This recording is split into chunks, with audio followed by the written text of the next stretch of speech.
Es el doctor Isaac de Paz González, abogado constitucionalista, miembro de esta familia Sin Censura, a quien usted puede ver y escuchar conducir su propio espacio en Sin Censura TV, Sin Censura Media y Sin Censura Presenta todos los domingos de 5 a 6 de la tarde. Doctor, ¿cómo te va? Muy buenas tardes, muy buenas noches. ¿Qué tal? Muy buena tarde, noche, Vicente, a ti y al equipo. Felicidades por la excelente cobertura, por cierto. Muchas gracias, doctor. Se hace lo que se puede con lo que se tiene y creo que lo más importante es que tenemos a expertos como tú, comprometidos con la verdad y que quieren hacer el mejor trabajo posible para nuestra audiencia. Y por eso te he invitado, doctor, porque muchos se preguntan, muchos nos preguntamos, y ahora después de la consulta, ¿qué sigue? ¿Cómo buscaremos hacer justicia después de la consulta? ¿Qué procesos nos quedan? El presidente Andrés Manuel López Obrador decía que lo de ayer no significaba que no vaya a haber algún juicio contra algún expresidente. ¿Cómo ves el panorama en México post consulta popular de ayer, doctor? Bueno, Vicente, no cambia mucho. Debemos de comprender que la consulta, toda consulta, todo referéndum, toda participación social en la revisión histórica de las decisiones, en la toma de decisiones actuales y futuras, forma parte de la democracia deliberativa. Eso obviamente no lo conocíamos en México y lo estamos empezando a conocer. Es decir, este tópico, esta definición de consulta que se está trillando bastante, corresponde a una etapa moderna, a una etapa nueva de democracia deliberativa. La democracia, como los autoritarios la conciben y la siguen concibiendo mucha gente en México, incluso muchos doctrinarios, es que votes, que alguien te represente y ya nunca más puedes participar ni decir nada que influya y que el gobierno te tome en cuenta. Entonces, yo creo que sí fue un éxito en términos de un proceso de aprendizaje a construir las decisiones políticas, las decisiones jurídicas, las decisiones económicas de la sociedad. O sea, 7 millones y bueno, más lo que se acumule, no es nada despreciable, no los tienen algunos partidos, no los tiene el PAN, por ejemplo, no los tuvo.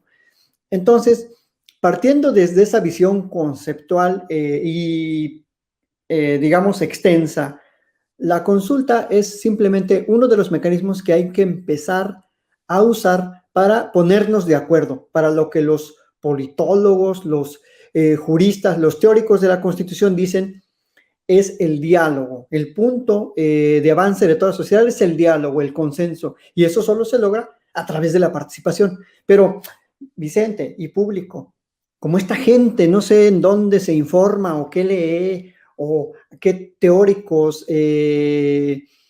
consulta, valga la redundancia, pues no sé de qué tipo de democracia a veces hablan, de la de mera democracia electorera, mapachera, que no quiere que el pueblo opine sobre algo. Bueno, pues entonces, claro, para ellos puede ser un fracaso. Pero, sí, Vicente. Te escucho, doctor, perdón, te escucho. Entonces, claro que hay formas de juzgar a los expresidentes, obviamente que los delitos no hayan prescrito, y yo creo que los más importantes son los de lesa humanidad, los crímenes en los que se han visto activa y pasivamente inmersos, a veces como autores e intelectuales, a veces como autoridades que omitieron su facultad de supervisar a sus policías, al ejército de aquel momento. Por lo menos estoy hablando de Vicente Fox, de Felipe Calderón y de Peña Nieto.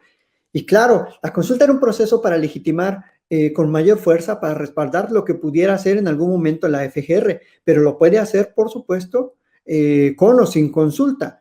En esa parte, algunas personas dicen, bueno, no tendríamos por qué consultar. Lo que sucede es que la pregunta, desde luego, estuvo orientada hacia una revisión de decisiones de actores políticos del pasado. No precisamente a decir, mañana juzgamos a Peña Nieto o a Calderón. Bueno, eso no decía desde luego la pregunta. Entonces, no se agotan aquí los mecanismos de justicia, no es una barrera, no es un impedimento. Simplemente no se tuvo el respaldo constitucional para comenzar a realizar otro tipo de acciones más amplias, acciones que ya mucho ha referido, por ejemplo, Alina Duarte y todo este grupo de activistas, de intelectuales, de comunicadores sobre las decisiones políticas del pasado. Entonces, no es un fracaso, y eso no significa un pacto de impunidad, ni siquiera significa que ya la libraron y que ya no va a haber ninguna investigación en su contra, porque incluso hay investigaciones, no solo en México, en la Comisión Interamericana sobre el caso Acteal, sobre Ayotzinapa, sobre el caso de Digna Ochoa, o sea, sobre muchos casos de violaciones gravísimas a los derechos humanos que implican la participación de Fox, de Calderón y de Peña Nieto, ¿no? En distintas conductas. Así que a partir de ahora, creo que tenemos que impulsar estos procesos de consulta deliberativos. Obviamente hay que reformar el artículo 35, fracción 8. Está muy tramposa esa parte de la consulta. Hay que reformar la ley y pues que nadie se debe dormir en sus laureles, sobre todo me refiero a la mayoría morenista, que pues les metieron ese gol en el 2014 y luego en el 2019 de nuevo, con ese proceso amañado de las fechas, de que tiene que ser en agosto, de que solo el INE tiene el monopolio. Básicamente es un procedimiento tramposo para que nunca se consulte nada, pero socialmente es una victoria, no es ninguna derrota. Entonces, Vicente, yo creo que este ejercicio significó eso, que la gente sí podemos participar, sí queremos participar en decisiones y que no son los únicos medios, además, para acceder a la justicia para esas personas que fueron víctimas y también para castigar a los perpetradores. Entonces, no significa una limitación. Doctor, tú eres un hombre de leyes. Muchos de estos que llamaron a no participar en la consulta y que ahora son los más férreos críticos del ejercicio de ayer, expusieron que la ley no se consulta, pero ¿se aplica en México?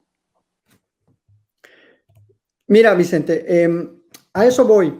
Muchos de esos que escriben ese tipo de cosas son los primeros que piden un favor en el alcoholímetro, en el Ministerio Público, a un perito, que van y le lloran a un juez, que van y piden que no se les aplique a ellos la ley, que se amparan, que piden prórrogas, que siempre intentan darle la vuelta a la aplicación de la ley.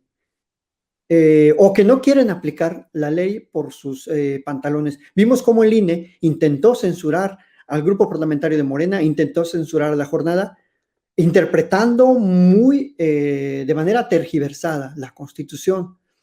Entonces, claro, si viviéramos en el país que se aplique la ley, pues no necesitaríamos ni siquiera que existiera el juicio de amparo, porque todas las autoridades serían respetuosas de la aplicación de la ley, autoridades municipales, estatales y federales.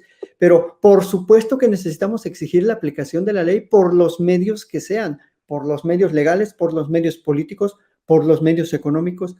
Y esto forma parte de un proceso más amplio de transformación de la sociedad, de deliberación social, de diálogo entre sociedad y poder político.